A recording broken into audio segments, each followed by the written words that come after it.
We've always been interested in frontiers, continue to be frontiers, but it's time to get back to our roots. Today, the American West.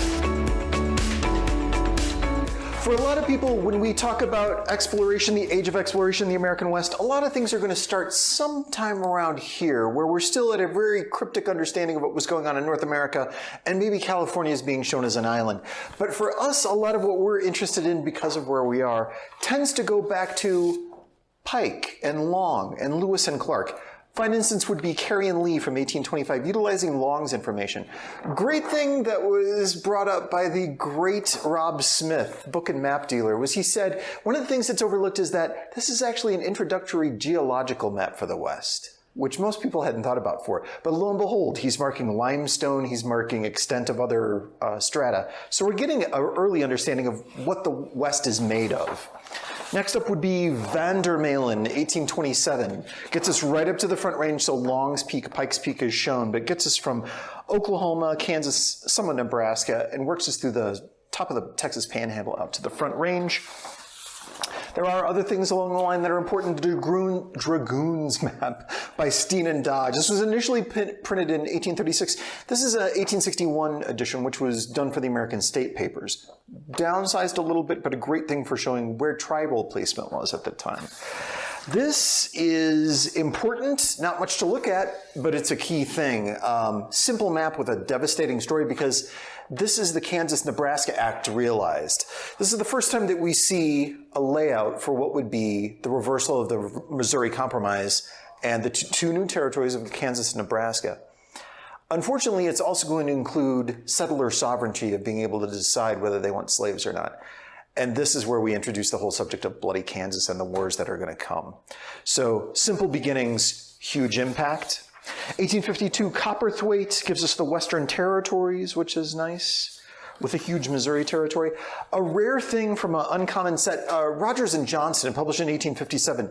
Not the usual composition that you get for the time, and this actually details Kansas with a Z and neighboring Indian territories out to the Front Range. A classic for us. This is the first map of the Colorado Territory. I think Earl Ellis referred to this as an exercise in good intentions. It's simple. There's hardly anything as far as real survey. It's really just a bunch of rectangles slapped together with the major ranges and some rivers. But this is the first time we're identified. This is an uncommon thing. There was a certain newspaper that you could get if you were writing on the Mopac at the time, and on the interior was a little map. Shows us the complete system and all the towns and what was developing at the time. Missouri Pacific thing that's uncommon. Jumping up to the 20th century, I love this by H.C. Holling in 1933. It's a romanticized view of what the route out to the California gold region was like, but it's a lot more than that too. Great artwork, but the notations are fantastic as far as native tribes, rough areas along the trail, and hardships, and does mention the Donner Party. A much more whimsical take. Yet another thing from the Lindgren brothers here for Death Valley in 1948. Here in 1949, hands down a favorite of ours for New Mexico. All the things that Stedman did for New Mexico, they're romantic, they're geographically kind of enticing and engaging, but this is our favorite, the recreation thing that he did in 1948-49. We recently got to speak with John Loacker, the third generation owner of the Kroll Map Company. Here's an uncommon little bird's eye view from Kroll for Seattle. What was interesting in talking with John was he said that this whole approach of doing bird's eyes was just kind of a left turn they made during the Great Depression, where they didn't have much work, things weren't coming together. Quick, let's innovate. And so the Evergreen Playground, a couple of other bird's eyes, all came out of that time of innovation of frustration on where do we go next. But an uncommon thing. With the auto age came the whole thing of people for the first time being able to go out and drive and explore the West. Here we are in the 1950s of using US 20 to get from, maybe you're in Virginia or Quebec or New York, and you're able to now make it all the way out to Yellowstone, or even further out towards Bay Area or up towards Pacific Northwest. Cool image.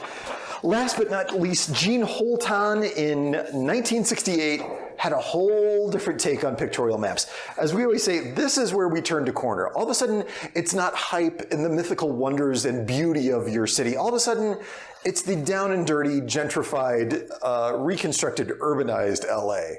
And it ain't so pretty. It's congested, it's dense, and even the sun has a nose pin on because of the fog.